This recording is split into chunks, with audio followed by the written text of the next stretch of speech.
Muchas gracias. Listo. Bueno, pues antes que nada, gracias por el tiempo que le van a dedicar a esta última parte del módulo, enfocada a los derechos de los pueblos y comunidades indígenas, que forma parte de su diplomado en Derecho Electoral. Miren, el día de ayer veíamos pues una larga historia, ¿no? De las reformas constitucionales, pasando por el artículo segundo, por el artículo cuarto, ¿no? En los primeros años de las reformas constitucionales que tuvimos en esta materia. También compartimos algunos sistemas normativos que se vinculan con justamente la protección, las garantías de los derechos político-electorales de los pueblos y las comunidades indígenas, ¿no? Veíamos algunas variantes que tienen estos derechos, tanto en la modalidad colectiva como en la modalidad individual, ¿no? Y bueno, esto con el paso del tiempo, ¿no? También les decía que ha ido convirtiéndose en un eje transversal del derecho electoral, ¿no? Creo que hoy, al igual que el derecho electoral no se comprende sin la perspectiva de género, pues también empieza a ser indispensable el tener esta perspectiva multicultural, ¿no? Del derecho electoral, donde justamente los pueblos indígenas son este grupo vulnerable que ha ido encabezando una serie de trayectorias de grupos minoritarios, de grupos vulnerables, que han ido cambiando el derecho electoral mexicano. Y bueno, el día de ayer pues recorrimos, ¿no? Algunas diapositivas, los distritos electorales indígenas, los partidos políticos, la comparación entre los sistemas normativos internos y el sistema de partidos políticos. Y la idea es que hoy justamente nos enfoquemos en ver la tutela jurisdiccional de los derechos indígenas, ¿no? Es decir, esta sección que va enfocada al trabajo jurisdiccional, principalmente de los tribunales electorales federales, ¿no? Algunas sentencias de de la sala superior del Tribunal Electoral. Y bueno, esto es así porque independientemente de la Ley General de Medios de Impugnación o la Ley de Medios de Impugnación que se acaba de reformar en 2023, ¿no? Pues de alguna manera mantienen la estructura del Tribunal Electoral, ¿no? Tanto en su sala superior como en sus salas regionales, lo cual pues independientemente de la configuración del sistema de medios de impugnación, al final terminarán recayendo en estas estructuras. Y fíjense, ayer les adelantaba un aspecto que es bastante interesante, ¿no? Que incluso se incrusta en el debate actual de las competencias del Tribunal Electoral del Poder Judicial de la Federación, ¿no? Y ayer les adelantaba que propiamente no hay pues una disposición normativa que explícitamente nos diga el Tribunal Electoral es competente para resolver derechos político-electorales de pueblos y comunidades indígenas, ¿no? Esto ha venido siendo un trabajo de interpretación, un trabajo de armonización al interior del Tribunal Electoral, ¿no? En atención al artículo segundo, al artículo 17 y al artículo 99.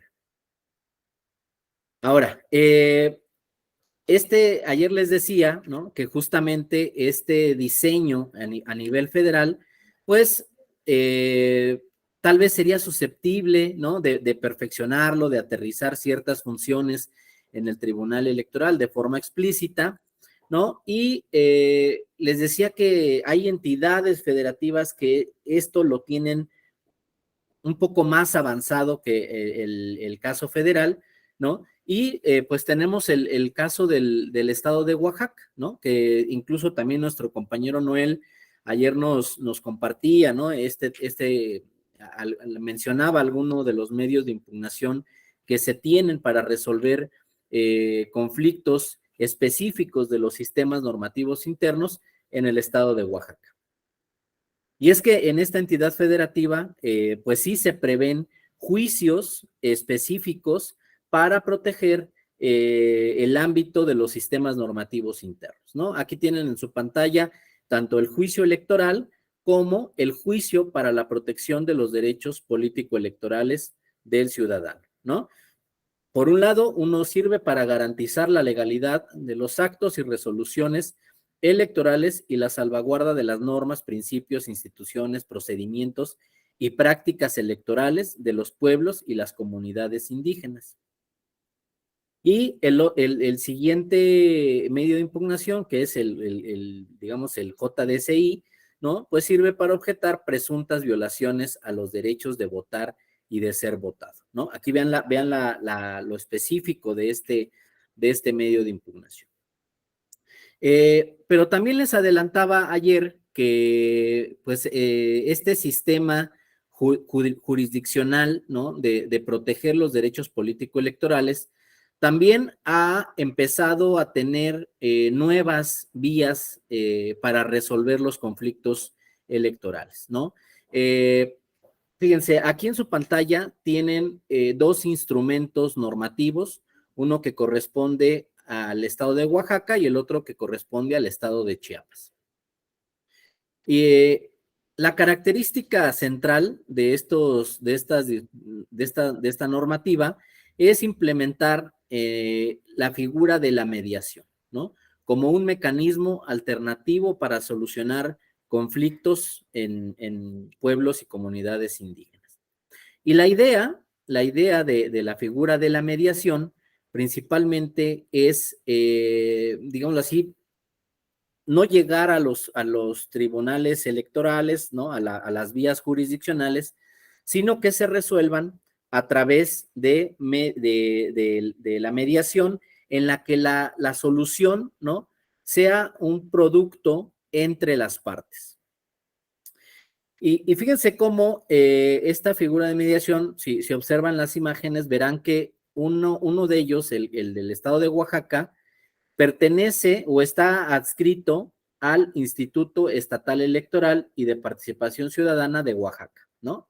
Es decir, está en el ámbito de la autoridad administrativa, ¿no? Y quien implementa esta figura.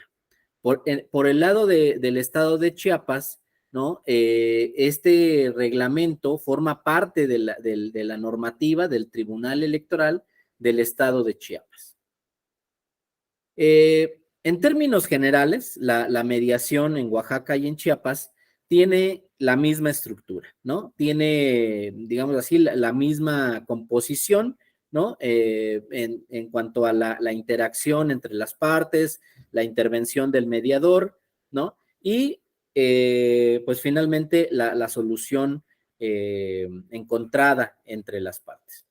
Ahora, creo que entre estos dos instrumentos o entre estos dos modelos de implementar la figura de la mediación, el caso del estado de Oaxaca, ¿no? Y esto por tratarse de una figura con una óptica más participativa, como un mecanismo de participación ciudadana, ¿no?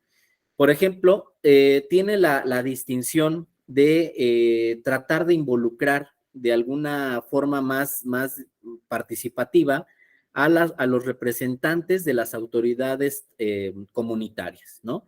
En el caso de Chiapas, esta participación de la comunidad indígena se refleja hasta el final del procedimiento de mediación, ¿no? Y es a través de las consultas en las que se consulta el acuerdo a que se llega entre las partes para que si la comunidad acepta la resolución, pues esta pueda tener un criterio, pues digámoslo así, que se pueda continuar en siguientes asuntos que se conozcan en esta materia. Pero lo que quiero resaltar es este camino nuevo, ¿no? De resolver conflictos electorales a través de la vía, tal vez llamámoslo así, no jurisdiccional, ¿no? Sino por mecanismos digámoslo así, entre las partes. Y bueno, al final creo que esta diferencia entre sistemas normativos, la diferencia entre tener vías alternas, nos empieza a marcar, digámoslo así, una nueva cultura que podríamos llamar de interlegalidad, ¿no?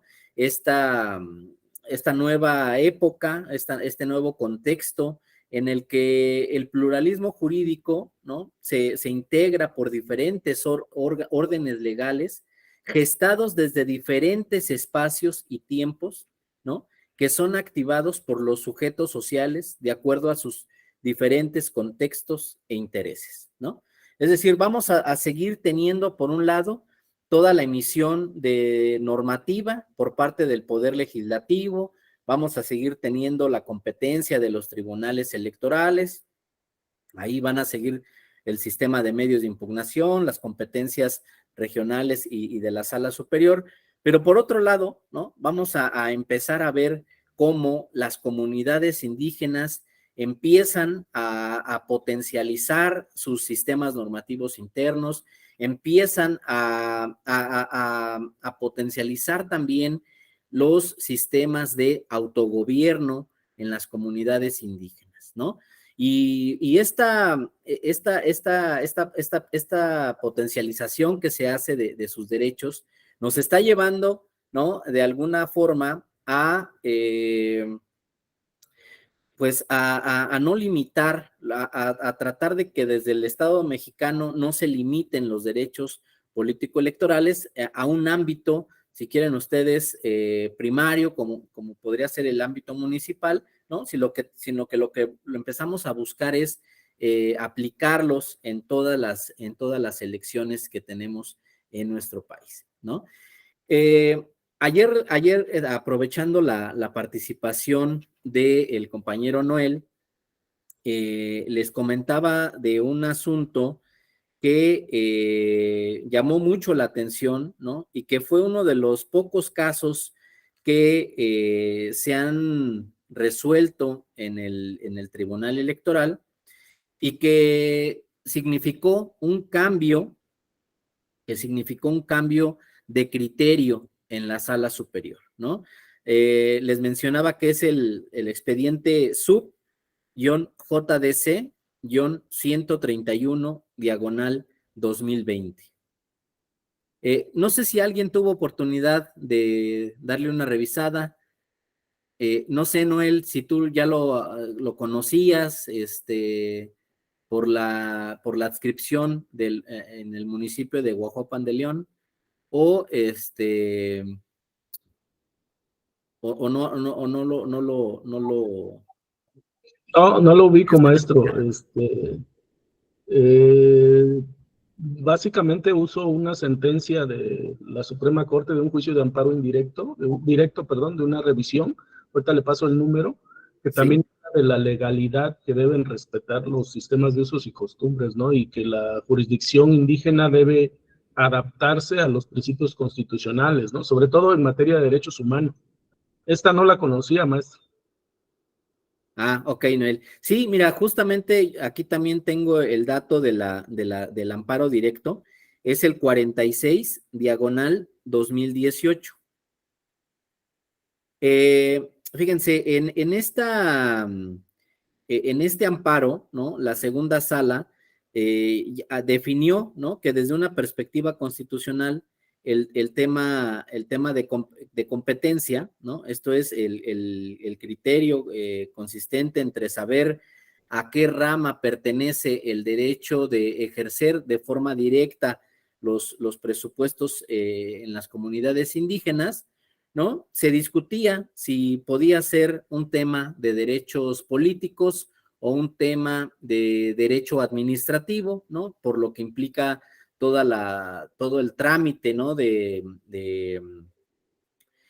Pues de la planeación, la asignación de los recursos a ciertos sectores, no solo desde la comunidad, sino a un nivel incluso estatal o federal, ¿no? Es toda una planeación que se hace de los recursos. Y entonces, fíjense, en ese amparo, y creo que aquí ya también Noel nos compartió algunos datos, ¿no? Él por ejemplo, pone el 54/2014, amparo directo en revisión, ¿no? El 5465/2014, ¿ok?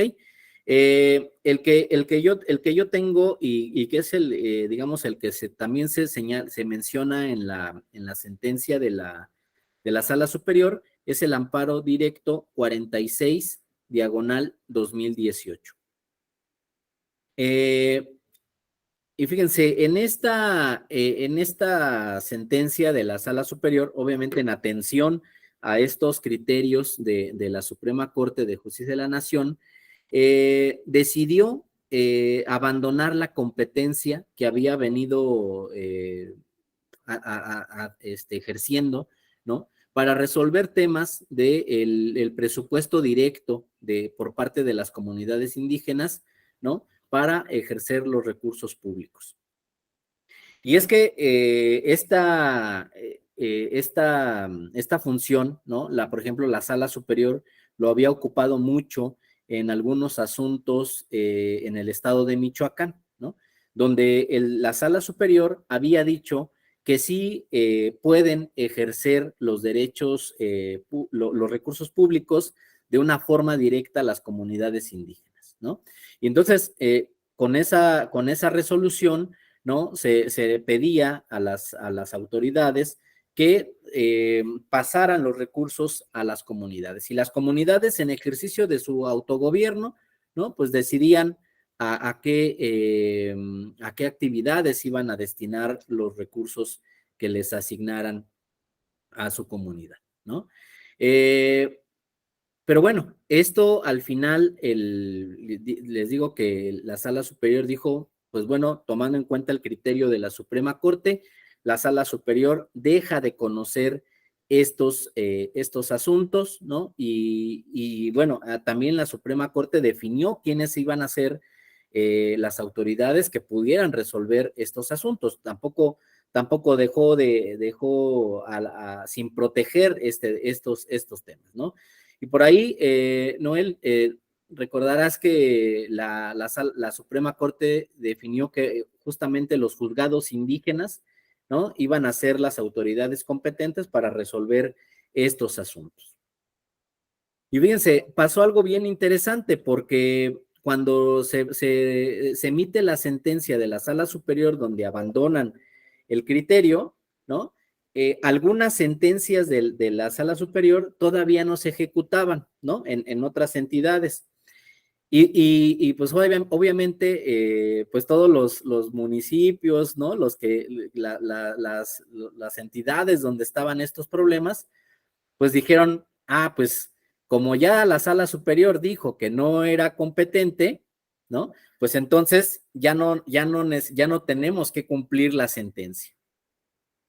Y aquí hay algo bien interesante, porque lo que dijo la Sala, dijo, bueno, cuando se resolvieron esos asuntos y cuando se aprobó que las comunidades indígenas ejercieran de forma directa los recursos, el Tribunal Electoral sí era competente, ¿no? Y por lo tanto, se debe de cumplir la sentencia, ¿no? Y entonces les dijo, tienen que hacer la transferencia de recursos. Por eso, por ejemplo, ahorita, pues, tal vez que puedan seguir escuchando en algunas entidades, que se está cumpliendo una sentencia que tiene que ver con la transferencia de recursos a las comunidades, ¿no? Pero ya este criterio se abandonó en el año 2020, ¿no? Y entonces, a pesar de que recientemente se siguen resolviendo inejecuciones de sentencias en el Tribunal Electoral, ya el criterio es que a partir de esta sentencia, ¿no? Pues ya no se implemente esta facultad del Tribunal Electoral. Ahora, el tema, pues viene a reflejarse un poquito, ¿no? En las entidades federativas, porque pues habría que ver, ¿no? Si en todas las entidades federativas están estos juzgados indígenas o forman parte, ¿no? Pues de las necesidades que tiene cada entidad federativa. Bueno, esa era una de las temáticas que les mencioné el día de ayer. Ahora les quiero platicar de dos sentencias, ¿no? Una es la Subreg 14 diagonal 2021 y la otra es la Subreg 65 diagonal 2021. Fíjense, en estos expedientes estábamos en proceso, en el proceso electoral federal intermedio, ¿no? En el cual se iban a elegir diputados federales, ¿no? Y en algunas entidades se iban a elegir también diputados locales. Estamos hablando de dos sentencias en las que las comunidades indígenas solicitaron que se les permitiera elegir a sus diputados locales a través de sus sistemas normativos internos. Ajá. Fíjense, incluso en el Subreg 65 diagonal 2021, que es un asunto que tiene que ver con el Estado de México, fíjense, aquí lo que se solicitaba de forma explícita era implementar una vía paralela distinta, fíjense, aquí a las candidaturas independientes y a los partidos políticos para que las comunidades y los pueblos indígenas puedan acceder a cargos de elección popular con base en sus regímenes internos, ¿no? Y le ponen usos y costumbres. Y fíjense, el tema, pues se resolvió de una forma tal vez un poco simple, ¿no? Porque la respuesta fue, bueno, pues estamos en el proceso electoral, ya no es posible modificar para este proceso electoral las normas, ¿no? Las reglas del juego, ¿no? Pero fíjense, la sala superior dejó abierta una posibilidad, ¿no? Para que los congresos locales analizaran estas solicitudes, ¿no? Incluso, por ejemplo, en el expediente de Tlaxcala, ahí se regresó a la entidad federativa el asunto para que se hiciera un nuevo pronunciamiento de esta materia. Y en ese regreso, ¿no? Lo que hicieron las autoridades locales, pues fue crear acciones afirmativas, ¿no? Y dijo, bueno, pues tomando en cuenta los sistemas normativos y tomando en cuenta que esta es la figura que está regulada ya en los precedentes electorales, pues se abren espacios para los representantes de las comunidades indígenas, ¿no? Y pues la comunidad regresó al Tribunal Electoral y dijo, oye, pues es que lo que yo no quiero es participar por los partidos políticos o las candidaturas independientes. Yo lo que quiero es ocupar mis sistemas normativos internos, ¿no? Y fíjense, fue algo bien interesante porque estas dos sentencias, pues partían de un tema que tiene que ver con la constitucionalidad de estas solicitudes, y era un tema que no estaba regulado en las constituciones locales ni en la Constitución Federal, ¿no? O sea, en ningún ramo está contemplado que se puedan ocupar los sistemas normativos internos para elegir a los integrantes del Poder Legislativo. Todo ese ramo está enfocado al sistema de partidos políticos que tiene candidaturas independientes y partidos políticos, ¿no? Pero bueno, en estas sentencias lo interesante es que la Sala Superior lo que retoma es un caso de la Corte Interamericana de Derechos Humanos, ¿no? Es el caso Yatama contra Nicaragua, ¿no? El caso que retoma la Sala Superior. Y fíjense, pues lo que retoma en particular es que los estados como entes soberanos, ¿no? Pueden decidir el sistema electoral o las formas a través de las cuales se accede a los cargos públicos, ¿no? Pero dentro de esa libertad y dentro de esa soberanía, debe de prever también condiciones de igualdad y condiciones de no discriminación. Y bueno, cuando los partidos políticos o cuando las candidaturas independientes no son acordes con los sistemas normativos internos, pues de alguna forma se están, digámoslo así, generando condiciones de desigualdad o condiciones de discriminación hacia los pueblos indígenas, ¿no? Y entonces, en ese sentido fue la resolución, decir, bueno, analicen si efectivamente hay estas condiciones de desigualdad, de discriminación, y si es así, pues que se prevean vías de acorde a los sistemas normativos internos para que se puedan realizar estas modificaciones, ¿no? Pero aquí lo que quiero resaltarles a ustedes, ¿no? Es que a pesar de que el Tribunal Electoral es esta máxima autoridad en materia electoral, también es respetuoso, ¿no? De las atribuciones del Poder Legislativo, y entonces no lo decidió, ¿no? En plenitud de jurisdicción y con una interpretación de la convencionalidad, ¿no? No impuso nada a las entidades federativas, dijo, congresos, ustedes háganse cargo de estas solicitudes, ¿no?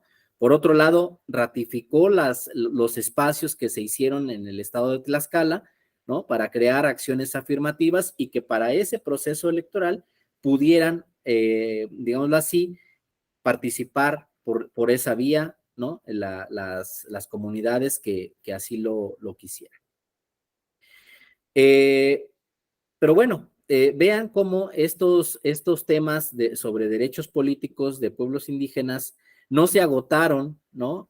No se han agotado, no han quedado totalmente cubiertas con las reformas constitucionales que hemos tenido, ¿no? Siguen surgiendo nuevos grupos, nuevas problemáticas que requieren interpretación de constitucionalidad y también una interpretación de convencionalidad, ¿no? Ahí seguimos dialogando entre tribunales, ¿no? Seguimos discutiendo entre los ámbitos locales, los ámbitos federales y los ámbitos y el ámbito interamericano, ¿no?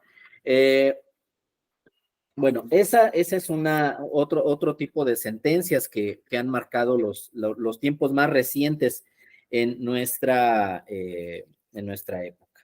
Fíjense, después les quiero platicar de una sentencia que es la SUB-REC 157 diagonal 2022. Fíjense, en esta sentencia, el problema jurídico era determinar si, la comunidad Levarón, ¿no?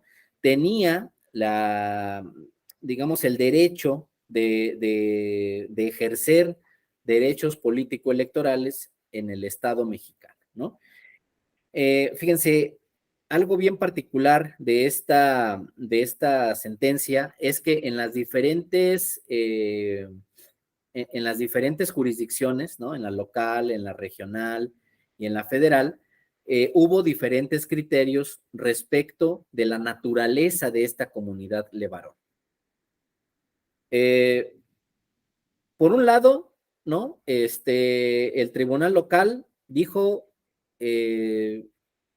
puede ser que sí tengan ese derecho, pero no es competencia del tribunal electoral resolver esa materia, ¿no? Sino que es competencia del poder legislativo local, ¿no? Este criterio, podríamos decir, es acorde con el caso Yatama, es acorde con los criterios de la sala superior, ¿no? Que el Congreso local defina, analice, modifique la normatividad y si es viable, pues que ejerzan sus derechos político-electorales. Esa es una interpretación que hubo. Después tuvimos a la sala regional Guadalajara. Y fíjense, la sala regional Guadalajara lo que resolvió es que ellos, esta materia no era propiamente competencia de los tribunales electorales, ¿no? Y entonces, pues no conoció de la materia. Cuando llega a la sala superior, ¿no? La sala superior le dice a la sala regional, oye, a ver, si habíamos venido conociendo las salas regionales y la sala superior de asuntos de pueblos y comunidades indígenas, ¿no?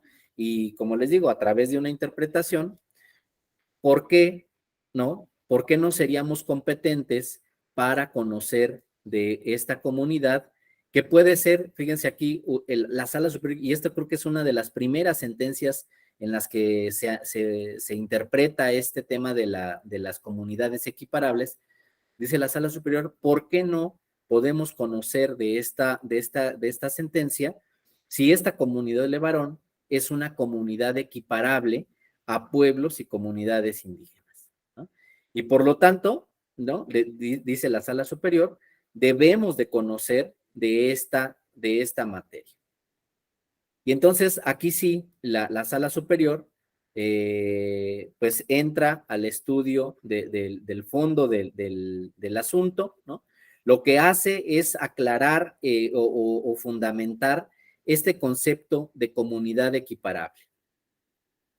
Y hace un breve estudio de la comunidad, ¿no? Hace las equiparaciones con las características de los pueblos indígenas y al final, digámoslo así, retoma el criterio que ya se había pronunciado la jurisdicción local, ¿no? Y dice, pues sí, efectivamente se trata de una comunidad equiparable y en ese sentido, el Congreso local, fíjense, aquí algo bien importante, dice, tiene que realizar los trabajos de consulta y de análisis legislativo para regular a este tipo de comunidades en la entidad, en la entidad de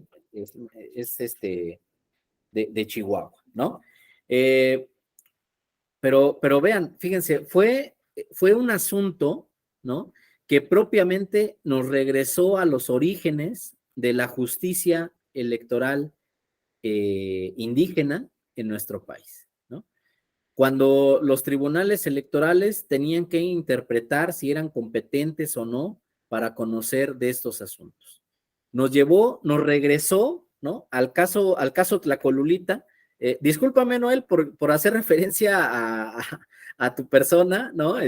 Pero al decirme que eres de Oaxaca y siempre salen los asuntos, ¿no? De Tlacolulita, por ser el primer asunto en materia indígena, ¿no? Donde teníamos que empezar a ver la constitucionalidad, ¿no?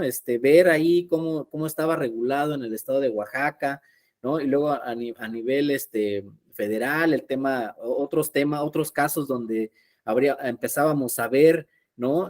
Los tratados internacionales, a buscar alguna referencia en estos asuntos. Así fue el asunto de la comunidad de Levarón, ¿no? Primero ver pues, quién era competente, si el ayuntamiento, el Congreso, el tribunal local, ¿no? O si al tratarse de una solicitud de cambios en esta materia, pues tendría que ser la autoridad administrativa, ¿no? Luego ver el tema de la competencia de los tribunales para resolver estos asuntos, ¿no? También el atraer criterios, ¿no? De otras experiencias en esta materia. Entonces, creo que es uno de los temas pues más recientes que ha habido en materia de derechos político-electorales. Y bueno, otro tema que también quiero mencionarles, y esto acorde con lo que vimos el día de ayer, es el tema de las sentencias de la Corte Interamericana, ¿no? Esto porque, pues ahora, ¿no? El trabajo jurisdiccional no se agota en esta sala superior, ¿no? Hoy, si bien a nivel nacional sí, el Tribunal Electoral es la máxima autoridad especializada en materia electoral, ¿no? Pues la experiencia nos dice que los actores políticos, las comunidades indígenas, ya tal vez no empiezan a quedar satisfechas con estos niveles jurisdiccionales, y ahora empezamos a tener este camino de búsqueda hacia lo interamericano, ¿no? Entonces, la Corte Interamericana, pues ahora también es como una instancia que ya tenemos en la vista, ¿no? En consideración para proteger nuestros derechos político-electorales. Aquí lo importante es que el Estado mexicano no se quede sin dar una respuesta, ¿no? Que siempre prevea algún medio de impugnación para analizar asuntos que incluso no pueden estar explícitos en la ley o que no tengan un medio de impugnación específico para analizarlo, ¿no? Que siempre exista una autoridad, así como hubo el abandono de criterios, y si no es el Tribunal Electoral, pues que no sea el Tribunal Electoral, pero que exista una autoridad que analice o que esté en posibilidades de analizar este sistema, ¿no? Si se cambian las acciones afirmativas de la autoridad electoral administrativa al Poder Legislativo y finalmente la Suprema Corte tiene que analizar la constitucionalidad, está bien, ¿no? Pero que estén claros los procedimientos, que estén definidas las autoridades que van a garantizar esos derechos político-electorales. Porque si llegamos a la Corte Interamericana, ¿no? Y todo el sistema interamericano va dando luz verde al asunto de que llegue a ese sistema, pues podemos ser merecedores a una sanción, no solo a las autoridades electorales, sino a todo el Estado mexicano por no haber previsto todas estas medidas de regulación y de protección, ¿no?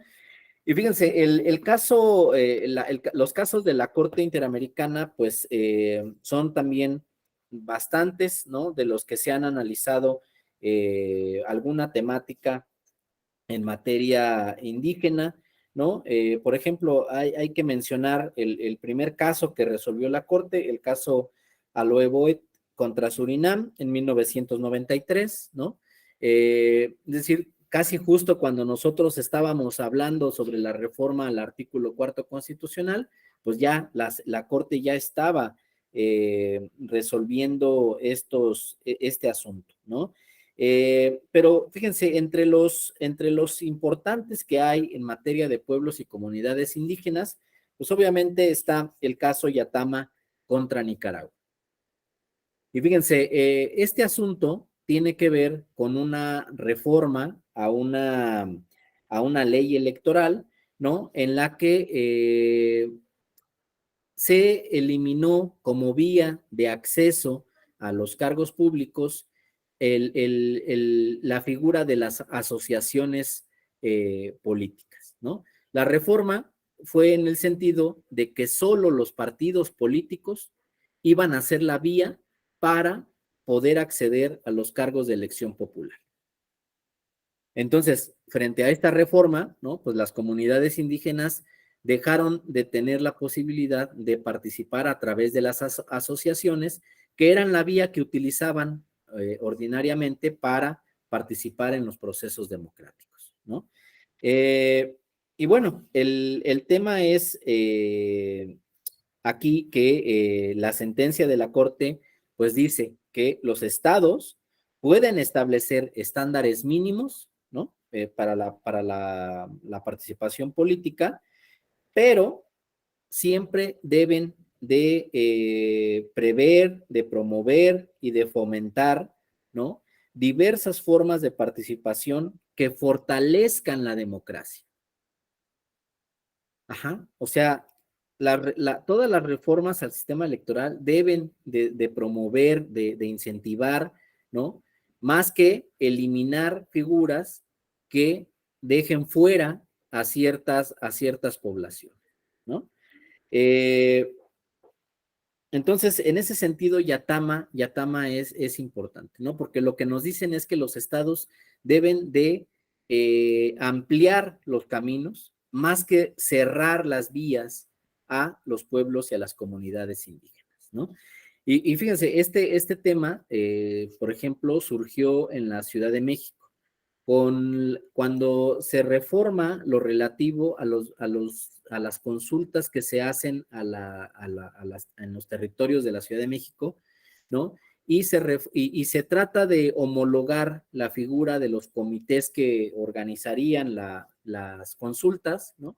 Se trata de crear una figura que sea similar en todas las demarcaciones. El tema es que justamente los barrios originarios, ¿no? Dejaron de tener a sus comités, ¿no? Con los cuales se organizan, a partir de los cuales se organizan ellos, ¿no? Y dijeron, pues, oye, estos nuevos comités que se van a implementar para las consultas de presupuesto participativo no son parte de nuestros sistemas normativos internos, ¿no? Y entonces, por lo tanto, queremos que se nos permita seguir participando a través de nuestras propias instituciones.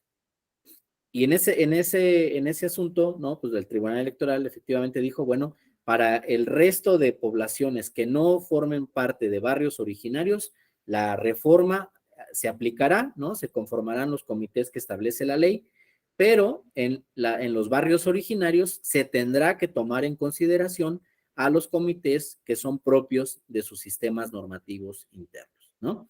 Entonces, ahí tuvimos otra vez esta aplicación del caso Yatama. Otro caso tiene que ver con el asunto Escué Zapata contra Colombia. Fíjense, en este asunto se trataba en términos generales de violaciones que cometió el ejército colombiano, ¿no? En algunas comunidades indígenas y que habían perdido la vida, pues algunas personas, ¿no? Entre ellas el señor Escué Zapata.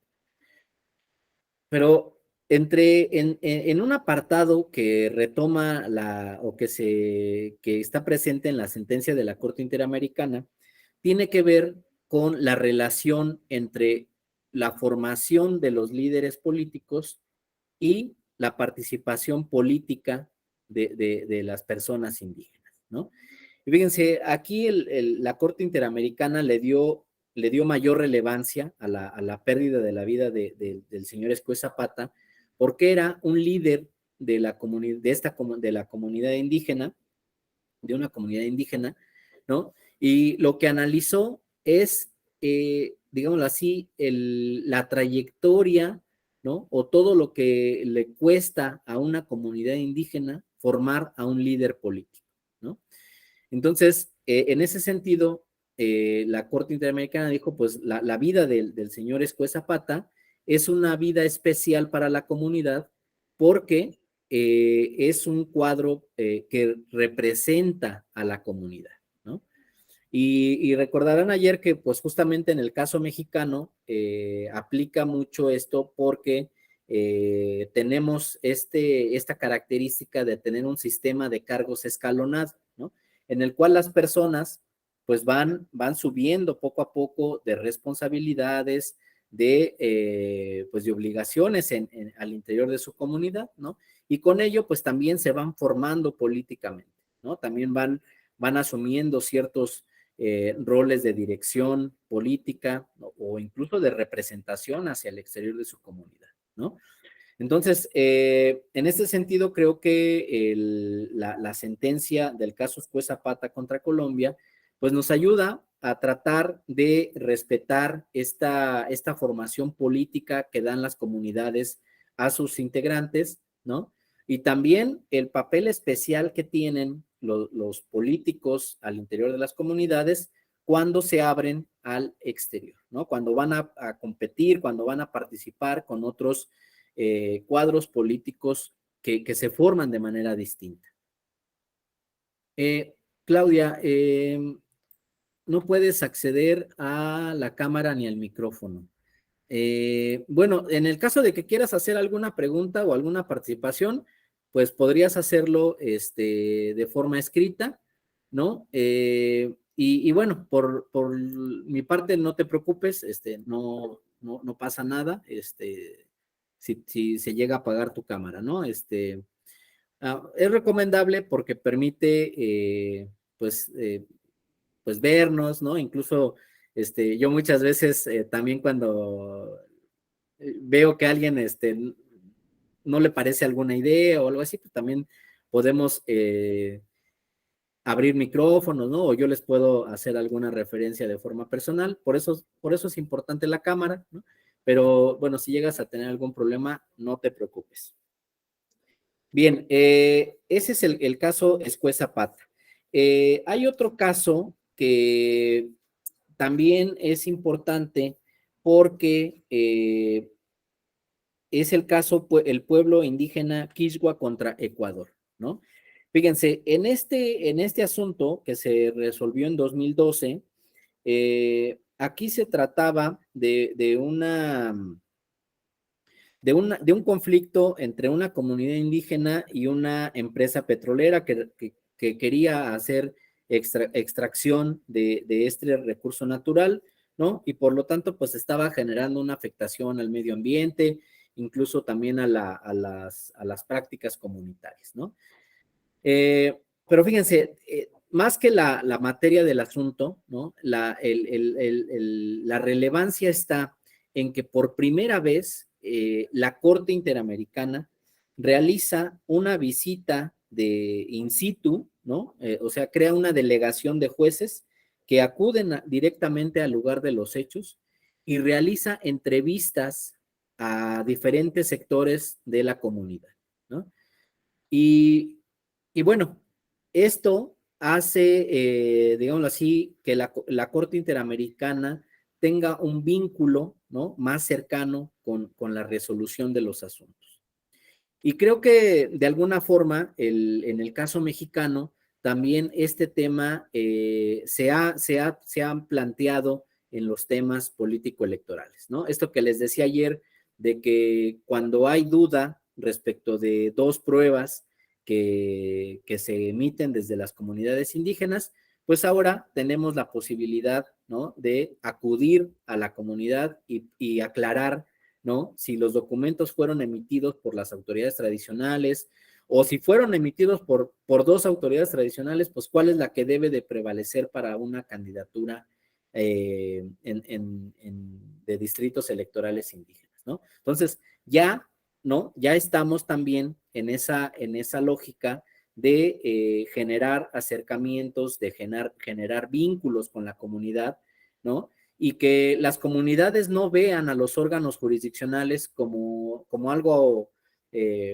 ajeno a su sistema, algo que viene a alterar su vida intracomunitaria, ¿no? Ahí esto ayuda, ¿no? Muchas veces a que las comunidades vean que hay un respeto por sus sistemas normativos internos y un respeto por sus autoridades que pueden emitir estas disposiciones, ¿no? Otra forma que también hemos tratado de hacer desde el Tribunal Electoral para fomentar pues esta confianza, ¿no? En el Tribunal Electoral es el de la creación de una Defensoría Pública Electoral. Fíjense, hasta el año pasado, a finales del año pasado, la Defensoría Pública Electoral se denominaba para pueblos y comunidades indígenas, ¿no? Y en ese sentido, pues la Defensoría tenía un papel de acompañamiento, ¿no? En todo el proceso judicial, ¿no? Para resolver una controversia. Y bueno, lograron muchos casos, ¿no? En Chiapas, en Oaxaca, en Guerrero, ¿no? Donde acompañaron a las comunidades y obtuvieron una sentencia favorable en beneficio de sus derechos político-electorales. Ahora, esa experiencia, ¿no? Al ir surgiendo nuevos grupos vulnerables que tienen también derechos políticos vigentes, ¿no? Para acceder a cargos públicos, lo que se decidió por la presidencia actual del Tribunal Electoral, del magistrado Reyes Rodríguez, ¿no? Pues fue darle ampliar su competencia, ¿no? Lo que se busca es que ahora la Defensoría Pública, pues no solo atienda a pueblos y comunidades indígenas, sino que atienda a todos los grupos vulnerables que tenemos en nuestro país, ¿no? Y en ese sentido ahora tenemos esta nueva Defensoría Pública Electoral. Y bueno, con ello, pues creo que hemos dado un recorrido, ¿no?, a los derechos político-electorales de los pueblos y de las comunidades indígenas, y también creo que hemos cubierto pues los órganos jurisdiccionales y algunos casos que han sido referente después del proceso electoral 2021 hasta nuestros días, ¿no?, de temas novedosos, de temas que están marcando el proceso electoral futuro de 2024, ¿no? Por ejemplo, en el proceso electoral 2024, ¿no?, vamos a tener la renovación del Poder Ejecutivo, ¿no?, a nivel federal, la elección de las cámaras, ¿no? Y entonces, ahí va a ser bien importante, ¿no?, analizar la experiencia de los pueblos indígenas, ¿no?, que en principio no van a tener partidos políticos indigenistas, ¿no?, ya que si bien intentaron buscar el registro de partidos que tuvieran esta naturaleza, no se lograron por contexto de pandemia, ¿no? No se pudieron llevar a cabo las asambleas, tampoco pudieron hacer uso de las herramientas tecnológicas, ¿no? En algún momento se les dijo, oye, ¿y por qué no haces tus asambleas por Google o por Zoom o por alguna aplicación que permita reunir a personas y que puedan manifestar su apoyo a la creación del partido político, ¿no? Esto se consideró que no formaban parte de sus sistemas normativos, ¿no? Incluso el uso del Internet, el uso de aplicaciones, pues, informáticas, resultan en algún punto discriminatorias, ¿no? Por los contextos de marginalidad o incluso de contar con servicios de Internet, ¿no? En sus comunidades, pues no eran parte de lo que son sus sistemas normativos internos, ¿no? El caso de las candidaturas independientes, pues ya vivimos en 2018 el papel de la candidata Marichuy, ¿no?, que implementó esta candidatura, que se enfrentó, ¿no?, al uso de las aplicaciones por celular, ¿no?, para recabar el apoyo ciudadano, ¿no?, el uso también del Internet para cargar estas documentales en las aplicaciones del instituto, ¿no? Es decir, ya tuvimos experiencias a nivel federal, ¿no?, en la que los pueblos indígenas pues tienen ahí ciertas limitantes, si ustedes quieren, desde servicios públicos, ¿no?, para poder participar en condiciones de igualdad con otros candidatos de otros partidos políticos, o de otros partidos políticos o de otras candidaturas independientes que sí cuentan con estos servicios o con estas herramientas, ¿no? Entonces, creo yo que en ese marco y en viendo hacia el 2024, ¿no?, pues creo que el papel de todas las autoridades electorales, tanto administrativas como jurisdiccionales, pues tienen que ir en el sentido de verificar que las normas no generen discriminación, ¿no?, que los partidos políticos puedan incorporar en su estructura que van a movilizar en ese proceso electoral federal, pues algunas estructuras que vayan dirigidas a fomentar la participación política de, de los pueblos indígenas, ¿no? El día de mañana, por ejemplo, voy a tener una plática en la que vamos a hablar sobre la nueva distritación electoral, donde se han conformado nuevos distritos electorales, ¿no? Los invito a que nos acompañen el día de mañana en la Escuela Judicial para ver este tema, ¿no? También la figura de la reforma electoral, creo que será importante ya tener con precisión un pronunciamiento de la Corte respecto de las reglas del juego, ¿no? no sé, también sobre el sistema de medios de impugnación que operará en el proceso electoral 2024. Sería bueno ya tenerlo claro, ¿no? Si regresamos al modelo anterior o implementamos estas modificaciones. De alguna forma, creo que tanto el INE como el Tribunal Electoral, ¿no?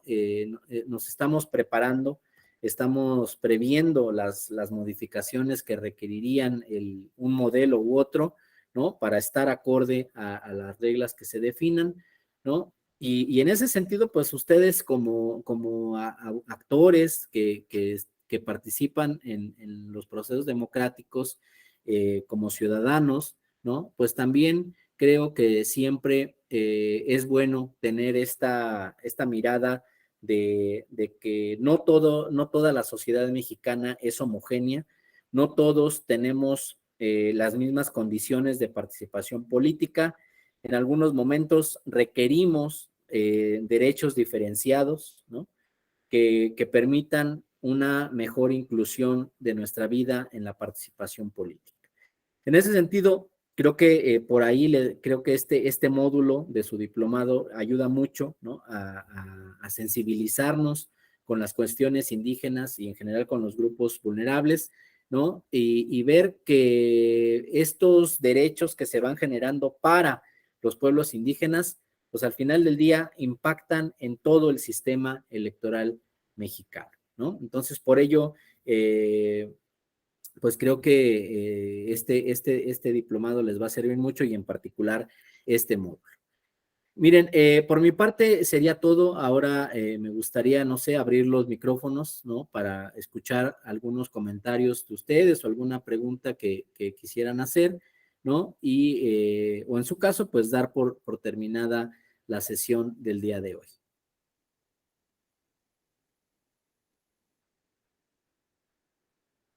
No, bueno, pues si no hubiera comentarios, les agradezco mucho su asistencia. Eh, Espero encontrarlos en alguna otra sesión de la escuela judicial, ¿no? Y pues que concluyan satisfactoriamente su sesión, su diplomado. Muchísimas Gracias, gracias. maestro, muy amable. Hasta luego. Hasta luego, que tengan una muy bonita tarde.